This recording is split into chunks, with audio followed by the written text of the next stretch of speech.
E olha, a gente já disse aqui no TN que o prefeito de Cariacica, o Euclério Sampaio, vai ser submetido a um transplante de rim, tá? O Euclério estava fazendo diálise há 2 meses e adiou o tratamento renal por alguns anos, mas a situação ficou mais crítica e a recomendação dos médicos foi o transplante. O prefeito deve estar sendo internado nesta quinta-feira e deve ficar afastado aí por 10 dias. E o doador será o irmão dele, que é 100% compatível. Continuando nesse assunto aqui, eu já estou aqui no estúdio, né, para saber como é que é o procedimento de transplante. Como é que é aqui no Espírito Santo? Estou aqui, tá, com a Maria Machado, que é a coordenadora da Central de Transplantes do nosso estado. Muito boa tarde.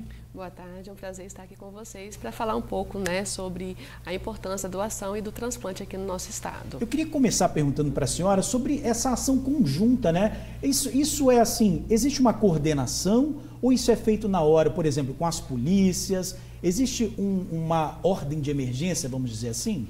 Todo o processo, ele começa a nível federal, né? A Central Estadual de Transplantes, ela está ligada ao governo federal, ao Ministério da Saúde.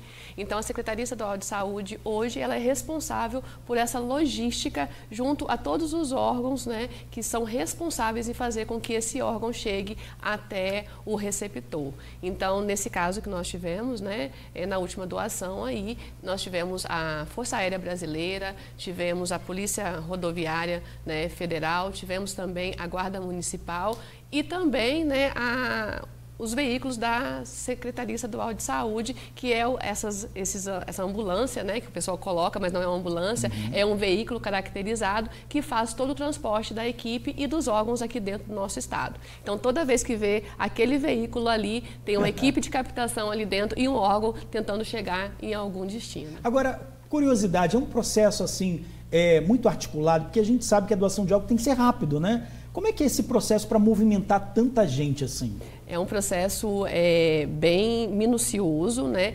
Onde a partir do momento que a família fala sim para essa doação e que a gente tem aí esse doador e os receptores compatíveis com esse doador, nós temos que fazer com que esse órgão chegue o mais rápido possível nesse receptor.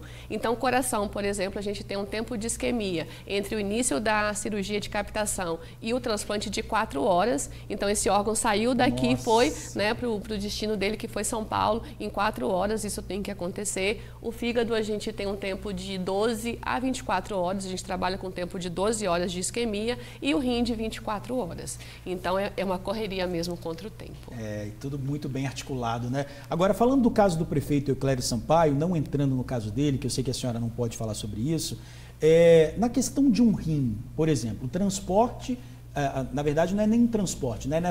No caso de doação, como é que funciona a doação com pessoas vivas, por exemplo? Existem 2 tipos de doadores. O doador cadáver, que é aquele doador que teve o diagnóstico de morte cerebral, e temos o doador intervivo, que é quando nós podemos fazer a doação de um rim do nosso organismo, parte do nosso fígado, parte do nosso pulmão e também da medula óssea. Então, no caso do transplante intervivo renal, a equipe médica ela procura o melhor doador dentro da família para que haja essa compatibilidade e esse rim ele possa ser doado para esse receptor, né? Lógico, fazendo toda uma avaliação clínica e sendo compatível. Agora, como é que é a doação aqui no estado, né? As pessoas têm um percentual alto de doação ou as pessoas não fazem a doação, não optam pela doação?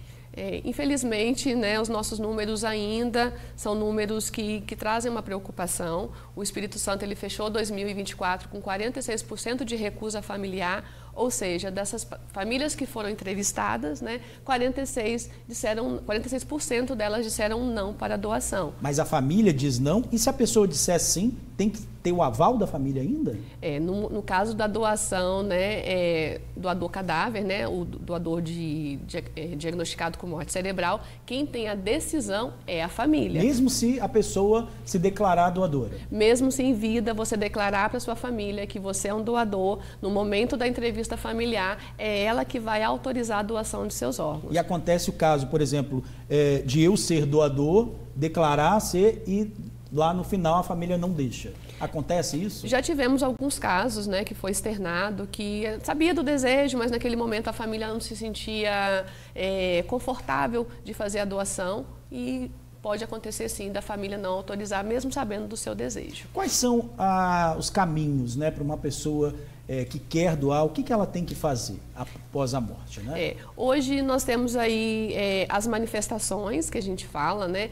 E a principal é no almoço de domingo, naquele encontro com a família, você deixar bem claro para os seus familiares, principalmente os de primeiro grau, que são eles que vão assinar, né, essa autorização, o seu desejo de ser um doador. Porque a partir do momento da sua morte, para que eles possam fazer com que o seu desejo seja respeitado e fazer com que, né, parte do nosso organismo, aí, um coração, um fígado, um rim, possa ir para uma outra família e perpetuar um pouquinho mais ainda a nossa passagem aqui pelo plano. Aliás, é tanta gente, né, envolvida aí nesse transporte para salvar uma vida, e só depende também da pessoa querer fazer essa doação. O que a senhora deixaria de mensagem para quem está assistindo agora sobre a doação de órgãos?